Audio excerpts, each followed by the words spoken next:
ভয় কিছু খুঁজে না পাওয়ার ভয়ে, হ্যাঁ ভয়ে কিছু না হারানোর ভয়ে, 33-এর নিচে নম্বর পাওয়া কোনো অজানা খাতায়, নাকি উল্টো করে ঝুলিয়ে রাখা কোনো মানুষের মাথায়। সম্পর্কের সাথে কান টানাটানি করলে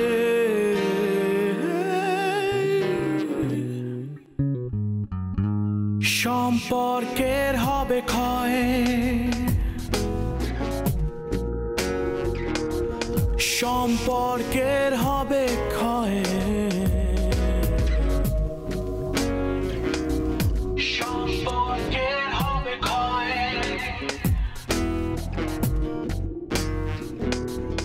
সম্পর্কের হবে ক্ষয়।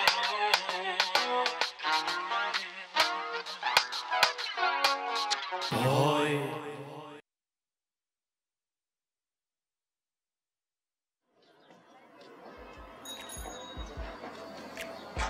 এই শাওন ভাই, এদিকে আসেন, এদিকে আসি। ভালো কথা আসেন। আরে ভাই বলেন না, এবার থেকে ঠিক আছে, আমার চিনতে পারেননি না? কে আপনি? আপনি আসেন না, কথা আছে আপনার। আচ্ছা আপনি বলেন না ভাই, ওই পার থেকে তো আপনি মনে করে দেখেন আপনি চিনেন কিনা আমার। না ভাই পরিচিত হয়েছে, চিনতে পারতেছি না তো ভাই। আমি মিমের বয়ফ্রেন্ড। ও হ্যাঁ তো ভাই বলেন। আপনি তো চুল মুছে ফেলাই দিচ্ছেন। হ্যাঁ ভাই চুল ফালাই দিচ্ছি, আবার দাঁড়িয়ে ফেলাই দিচ্ছেন, সব ফালাই দিচ্ছি। এই জন্য তো আপনারা চিনতে পারতেছিলাম না।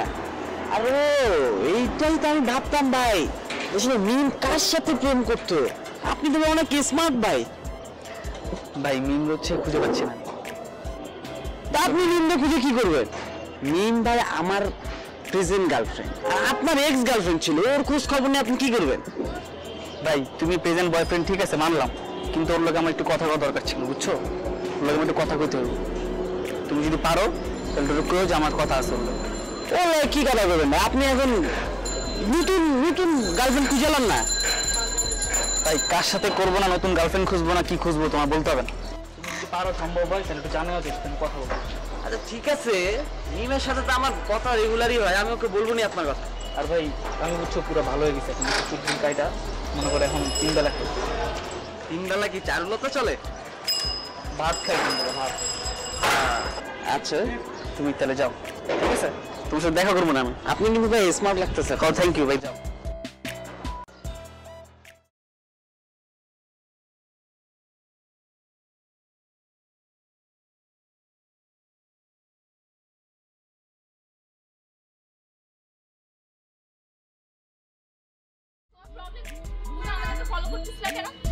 আমার প্রবলেম কি? আমি ফলো করতেছিলাম, তুমি তো ধরা খাইছো। তুমি ওই বেটার সঙ্গে ডেট করতে গিয়ে চুরি করতে গিয়ে ধরা খাইছো। চুরি করতে ধরা খাইছো মানে? হোয়াট ডু মিন বাই আমি ধরা খাইছি? ওই ছেলের সাথে আমার বাবা বিয়ে ঠিক করতে যাচ্ছে, তুমি উল্টাপাল্টা কোনো কথা বলবা না। ও তার মানে এই সেই লোক, এই সেই বুইড়া বেটা যার জন্য তুমি আমাকে ছেড়ে দিছো। এই বেটার সঙ্গে তুমি বিয়ে বসবা, এই বুইড়া বাইকটা বেটার সাথে? How dare you! তুমি কেন নিজেকে ওর সাথে কম্পেয়ার করতেছো? তুমি কি করো আগে বলো। ও ব্যবসা করে, ও স্টাবলিশ, তুমি কি করো? কয় টাকা বেতনে চাকরি করো? আমি কি এখন স্টাবলিশ না? আমি যে এই যে কয়দিন ধরে জব করতেছি কার জন্য? তোমার জন্য জব করতেছি। তোমার বেতন কত? হোয়াট এভার প্রণেল, আমি এসব কথা শুনতে পারবো না। তুমি নেক্সট টাইম আমাকে আর ফলো করবে না। ফলো 100 বার করবো। তুমি আমার বউ, তোমাকে বিয়ে করার পরে তোমার সব অ্যানসার দেবো। যাও পাশে যাও, যাও যাও।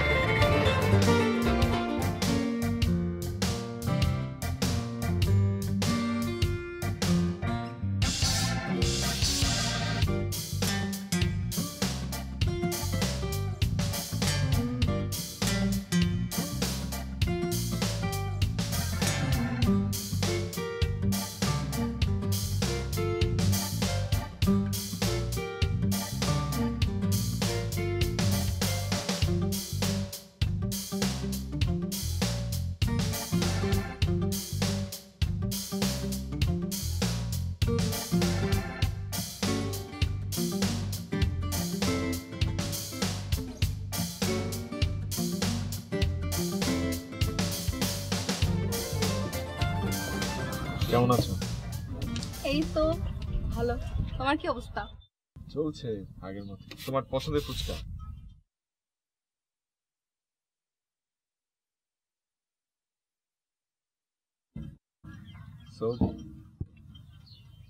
সংসার জীবন সবকিছুই নতুন, টাফ না? ওরকমটাই ভেবেছিলাম, কিন্তু আমার হাজব্যান্ড খুব রেসপন্সিবল পারসন। মানে কোনো কিছুই না, মানে আমাকে করতে দেয় না, সব কিছুই নিজের ঘাড়ে নিয়ে নেয়। আর মানে কোনো কিছু আমার বলাই লাগে না, মুখ দিয়ে সব কিছু চাওয়ার আগে পেয়ে যাই।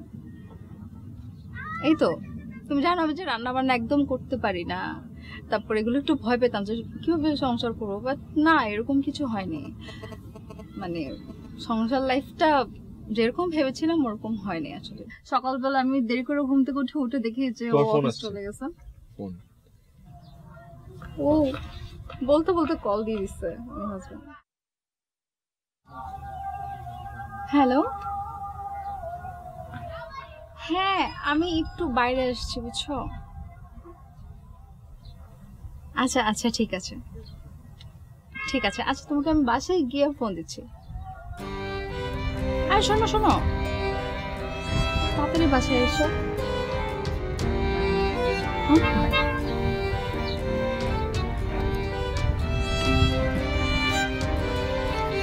হ্যাঁ যেটা বলছিলাম,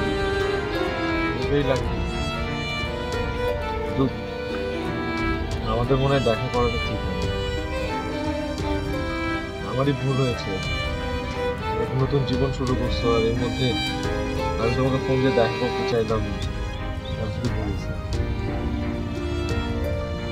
আজকে উঠি, কি বলো?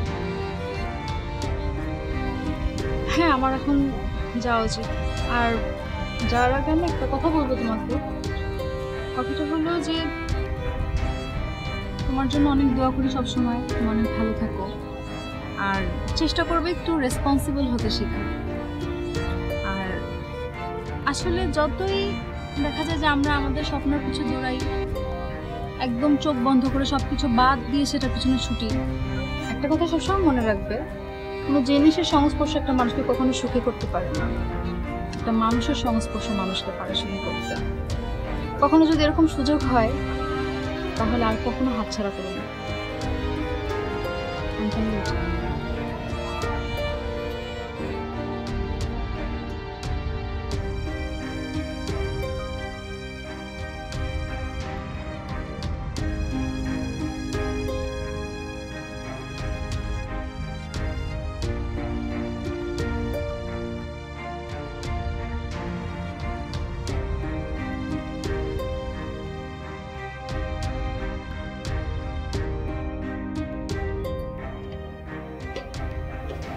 কি অবস্থা, কেমন আছেন?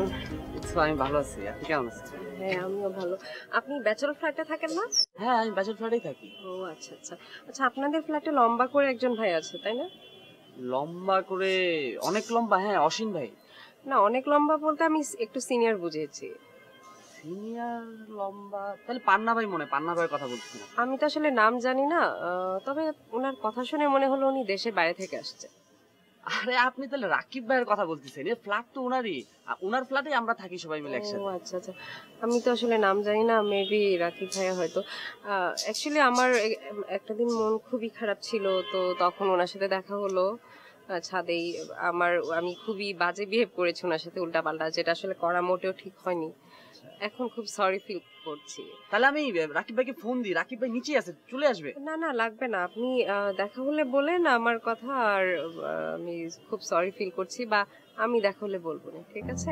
আচ্ছা ঠিক আছে, আমি ভাইকে বলবো নি। ওকে আচ্ছা আমি যাই।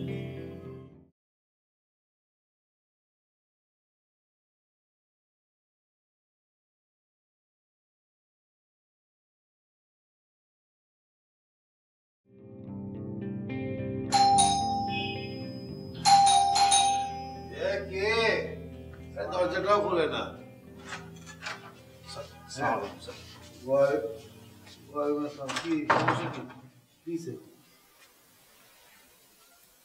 আরে হয়েছে নাকি? স্যার আমি তো একটা ভুল করে ফেলেছি। ভুল করে ফেলেছিস? কি ভুল করছিস? ওই যে আপনাকে বলছিলাম না একটা নতুন মহিলা আসছে। ও হ্যাঁ, ওই যে ফখরুল সাহেবের ফ্ল্যাটে। জি, ফখরুল সাহেবের।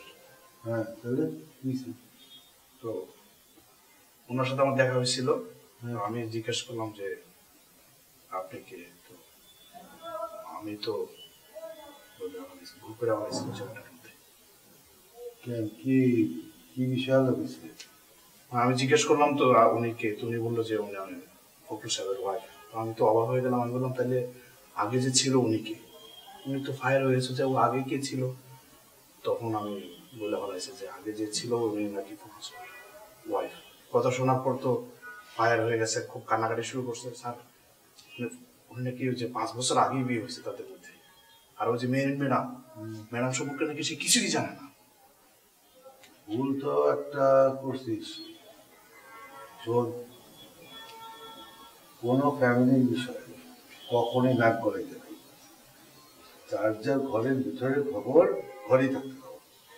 এত খোঁজ খবর নেওয়ার দরকারটা কি? আর তোকে কে বলছে? হ্যাঁ না স্যার, ভাবলাম যে কি একটা ঝামেলা হইতেছে। না, ঝামেলা হইতেছে আমি দেখতেছি না, আমার মাথায় তো ঢুকছে এটা। জি, এই বাসায় হঠাৎ করে একটা মহিলা আসছে, আমি বুঝতে হবে না সে কে? সে যদি তার ওয়াইফ হয়ে থাকে তাহলে এটা কি তার 2 নম্বর ওয়াইফ নাকি, মানে সেকেন্ড ম্যারেজ? না, উনি তো বললো যে উনি নাকি প্রথম মানে কি সে একমাত্র ওয়াইফ, আর তো কেউ নেই, কেউ কিছুই জানে না। মেরিন ম্যাডামের ব্যাপারে জানে না কিছু? না স্যার, কিছু জানে না। সে নাকি গ্রামে থাকতো। ওরে, এইসব বিষয় নিয়ে কত বলিস আর কারোর সাথে এগুলো ডিসকাস করিস না, ঠিক আছে? যার যার মতো করে থাকতে দে। আমার মাথায় ঢুকছে, আমি খুঁজে বের করবো কি ঘটনাটা কি। ঠিক আছে স্যার। আর অন্য কাউকে যেন দরকার নেই। যা। আর এসে গেছিলি ওই পানির বিলের ব্যাপারে যে পাঠিয়েছিল, গেছিলি? জি স্যার, আমি কমপ্লিট করে জমা দিয়ে আসছি। কাগজগুলো নিচে আছে, আমি পাঠাই। ওগুলো ফটোকপি করে একটা আমার ফাইলে দিয়ে দিস। ঠিক আছে।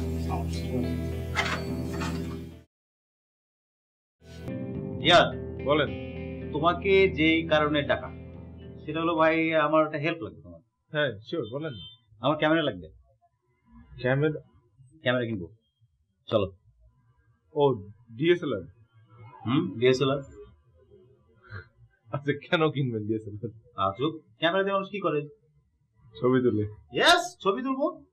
কিন্তু আপনি ছবি কেমনে তুলবেন? আপনার তো কোনো প্র্যাকটিস নাই। আপনি ইটস নট দ্যাট ইজি। আচ্ছা, ক্যামেরাতে এই ক্লিকটা ছাড়া আর এমন কি ডিফিকাল্ট জিনিস আছে যেটা আমি পারবো না? আমেরিকায় আমি কি কি করি তুমি জানো? কি করেন? না থাক, এখন তোমার বলার দরকার নেই। অনেক ডিফিকাল্ট কাজ আমি আমেরিকায় করি। ভাই, ক্যামেরার অনেক কিছু আছে, আপনার প্র্যাকটিস করতে হবে। আপনার লেন্স, ফোকাস, জি, লাইট। এই শোনো, আমি দিনের বেলায় ছবি তুলবো, তো লাইটের কোনো টেনশন নাই। আর কি বলো, লেন্স আর ফোকাস। তো তুমি আসো কি জন্যে? তুমি কেন ক্যামেরা চালাচ্ছ? তুমি আমরা শিখিয়ে দেবে, এটা ব্যাপার না, আমার হয়ে যাবে, চলো, সমস্যা নেই। ভাই আমার ক্যামেরা লাগবে রে ভাই, তুমি বুঝো না এই বিষয়টা? আচ্ছা ঠিক আছে, হ্যাঁ চলো, তুমি আসো। এখনই যাবেন? হ্যাঁ, বেরোবো। ক্যাশ আছে? কেন তুমি আমার ক্যাশ? না না, আমি জিজ্ঞেস করছি যে আছে কিনা, পরে বিপদে না। ভাই, আপনার তো ক্যামেরার চেয়ে ভালো মোবাইল কেনা উচিত। এই মোবাইল ইউজ করেন আপনি আমেরিকায়? বলো না ভাই, ক্যামেরার প্ল্যান বাদ দেন, একটা আইফোন কিনে দিই, চলেন। আইফোনে আমার ক্যামেরার কাজ হবে না। আর এই ফোনটা আমার কাছে খুব ইম্পর্টেন্ট না। আমার ফোন যাইলে আর আসলেই হয়, টুকটাক ফেসবুক করি, ওটা কোনো ব্যাপার না। এটা আমার ইম্পর্টেন্ট না, আমার ক্যামেরা কেনা লাগবে। চলো ভাই, ফোকাস টোকাস কিচ্ছু লাগবে না। খুবই একটা অসাধারণ ক্যামেরা আছে, ছোটদের, বাচ্চাদের আপনি ক্লিক করেন।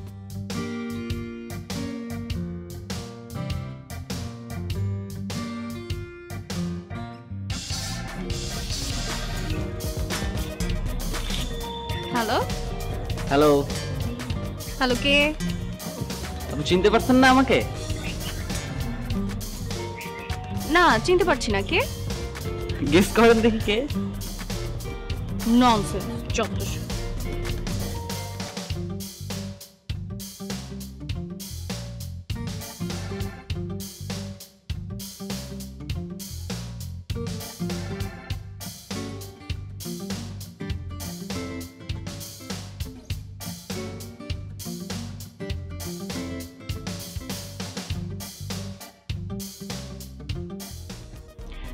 বারবার ফোন দিচ্ছেন কেন? আপু আমি শাওন। কোন শাওন? আপু আমি শাওন শিব্বির। কোন শাওন শিব্বির? সরি ভাই, আমি চিনতে পারছি না। আপু যে আমি আর রশিন ভাই যে একসাথে থাকি। আমি চিনতে পারছি না ভাইয়া, সরি, রং নাম্বার, আপনি ফোনটা রাখেন। আপু আপু আপু আপু আপু আমি পান্নাদার ছোট ভাই।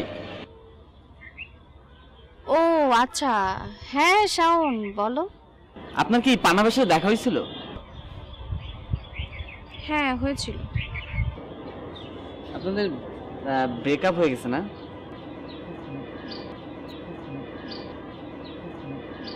বুঝতে পারছিলাম। আসলে পান্না ভাই ছেলেটা রিলেশন মেইনটেইন করার মতো ছেলে না তো। এসব কথা বাদ দাও শাওন। আচ্ছা আপু, আপনার সাথে একটু দেখা করতাম।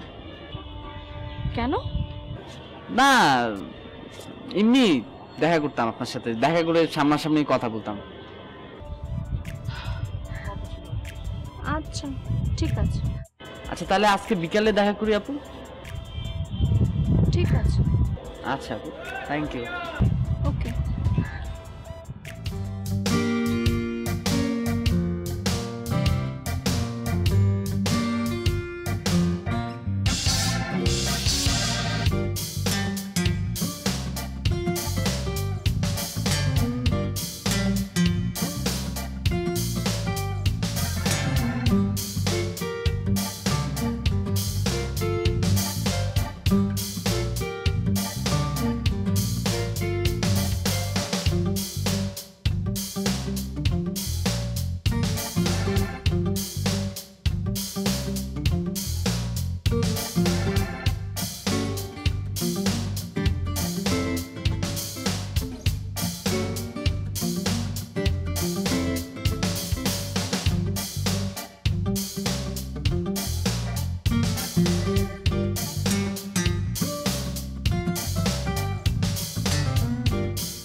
I'm extremely sorry actually. মানে না আসলে সরি বলার কিছু না, আমিও সরি। আসলে ওই দিন আমার মুড অনেক খারাপ ছিল। না না আপনার মুড খারাপ অ্যাকচুয়ালি আমি না জেনে আপনাকে শুধু শুধু মেরিন ম্যাডাম বলে যাচ্ছিলাম। মানে আপনি ইটস ওকে। আমি আপনার বাসায় গেছিলাম, মানে আপনাকে বাসায় গেছিলাম আপনাকে সরি বলবো বলে, কিন্তু আপনার হাজবেন্ড মানে বুঝলাম না উনি কেন মানে অ্যাভয়েড করলেন, আপনার সাথে আমার দেখা করতে দিলেন না। মানে আমি পার্সোনালি সরি, আপনার বাসায় গিয়ে আপনাকে সরি বলতে দিয়েছিলাম। সিরিয়াসলি সরি বলতে হবে না, আমিও সরি কজ আমার সেদিন মন অনেক খারাপ ছিল। আমিও আপনাকে মানে যা তা বলেছি উল্টাপাল্টা। মানে সেটা আপনি বলতেই পারেন অ্যাকচুয়ালি। ঠিক হয়নি বলাটা। আমি কিন্তু এত খারাপ না বুঝছেন, আমি আমেরিকায় থাকি কিন্তু আমি এত খারাপ না আর কি। আপনি ওইদিন যেভাবে আমাকে বকাবকি করছেন, আমি আসলে সরি, আমার আসলে ঠিক হয়নি আপনাকে এভাবে বলা। না তো আপনার শরীর স্বাস্থ্য ভালো তো? হ্যাঁ হ্যাঁ ভালো। মানে ছাদে কি থাকবেন আর কিছুক্ষণ নাকি? আমি তো নিচে যাব। ও আচ্ছা ওকে ঠিক আছে। ঠিক আছে তাহলে জি ভাই, ভালো থাকবেন। হ্যাঁ বাবা অবশেষে পারলাম। কি এটা মানে উদ্ভট ঝামেলার মধ্যে করে গেছিলাম। আমার কি ভুল টুল ভাবতেছিল। ঠান্ডা লাগে, আমার মনে হচ্ছে যে আমি ভেজালের মধ্যে নেই, কিন্তু ভেজালের মধ্যে আমি থাকতে চাই। ভেজাল বুঝাল এমনি পছন্দ হয় না।